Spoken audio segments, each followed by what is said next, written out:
Allow me to cry, make I feel alive.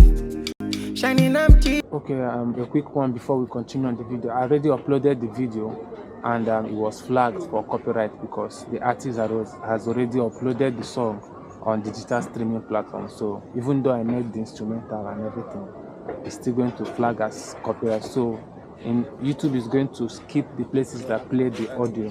So what I'm going to do is at the end of the video, I'm going to link the full song at the end of the video so you hear exactly what it sounds like. Yo, what's up? Vicky Melody here once again, and I will show you how I mixed this project. I actually made the beat and recorded the artist, mixed and mastered the stuff. You know how we do it here, Playboy sound. So I'm going to take you through the mix process. This is just the beats where I've already done the vocal mixing and imported my vocal to the beat to do the final mixing and add some extra instrument, you get me? So I'll take you to Cubase where I do my audio recordings and I'll show you how I mixed this particular vocal. And if you want me to also show you the breakdown of the beat, you could also comment it on the comment section and I will make another video to show you how I did the beat mix and with the vocal together. So let's head into Cubase. Okay, let me show you guys how I did this mix. I'm going to be playing only the vocals because this particular project was done with a downloaded beat. Yeah, the guy downloaded the beats online, so I had to remake the beat. You get me? So the one on the Cubase project is the one that was downloaded. So after we recorded with the downloaded beat, I took it to FL and remade the beats to be unique, so to avoid copyright issues. You understand that? So what I had on the lead vocal was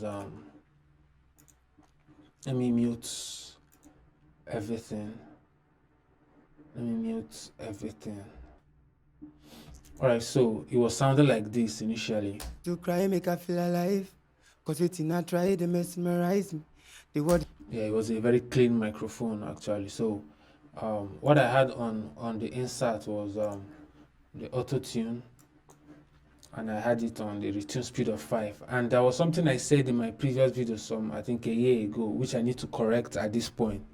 Yeah, I talked about latency, but at this point I discovered, because I was chatting with my AI, you get, so I have mixing conversations with ChatGPT, like any AIs, because I discuss a lot of stuff. So I was asking the AI what the latency of how does our DAW compensate for latency, and it says that the current DAWs we have do better jobs in compensating for latency, so I shouldn't worry about plugins in adding latency. So that was why, and I stopped using the low latency and started using like the original power of the auto tune you get to get the best out of it. So I stopped it.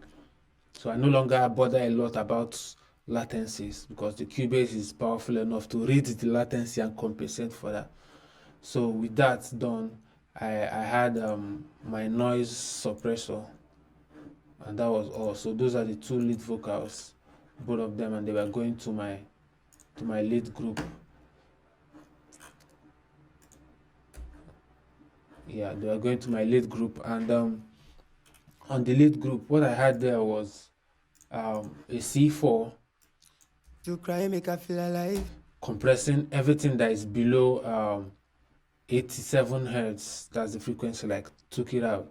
Then I was also doing some multi-band compression to like make each of the frequency band sound the way I want it to sound. To cry, make I feel alive. Cause it's not try, they mesmerize me.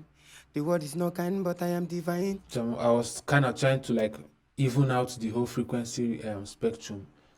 You get me? So that was what I did with the multi-band compression. Then the next thing I brought in was the far filter compressor, also to compress. To cry, make I feel alive. To make the volume more even. To cry, make I feel alive. Cause it's not try, they mesmerize me. The word is not kind, but I am divine. So I was using a fast attack, moderate release, and auto gain, then 4:1 ratio. That was pretty much it. Then I brought in an EQ. Did some cuts, some reduction, boost, and also some high shape to give it air. To cry, make I feel alive. You get me? So with that, I brought in DSR. To cry, make I feel alive. Cause waiting I try, they mesmerize me. The word is not kind, but I am divine. Then I brought in my favorite guy. This compressor glues the vocal perfectly. So I always use the CLA2A. To cry, make I feel alive. Cause waiting I try, they mesmerize me. The word is not kind.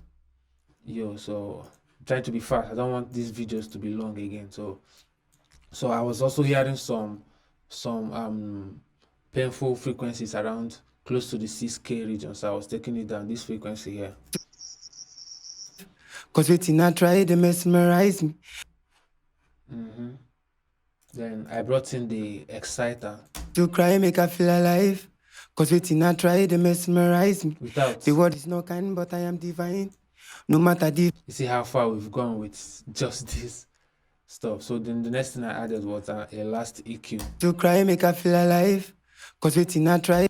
To tame some of the boxy area, the low mids. Then also gave it some boost where the vocal had some energy. And that was pretty much it on my NSAT.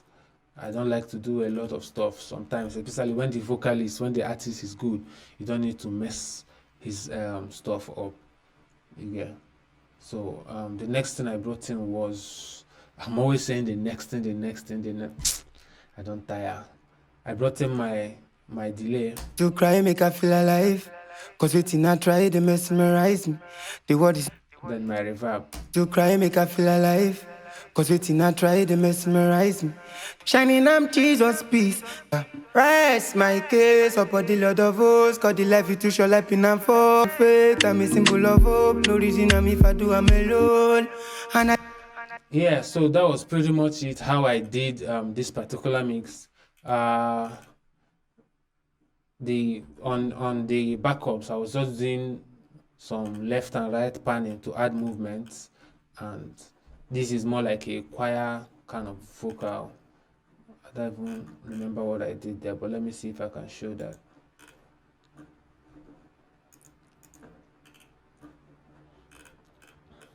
So this.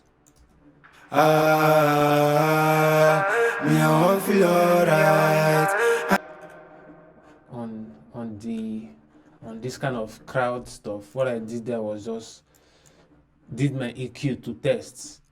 Like I will listen to frequency ranges, cut off places, boost off places, and you also know that when a crowd is singing, they are not close up to the mic. Like if an artist is on the stage and there is a crowd singing along, they are not close to the mic, so the low frequencies don't make it to the microphone. That's why you have to cut out and simulate that in the studio, where you cut off the lows, because the lows don't travel, they don't have the frequencies are not strong enough to travel to the mic.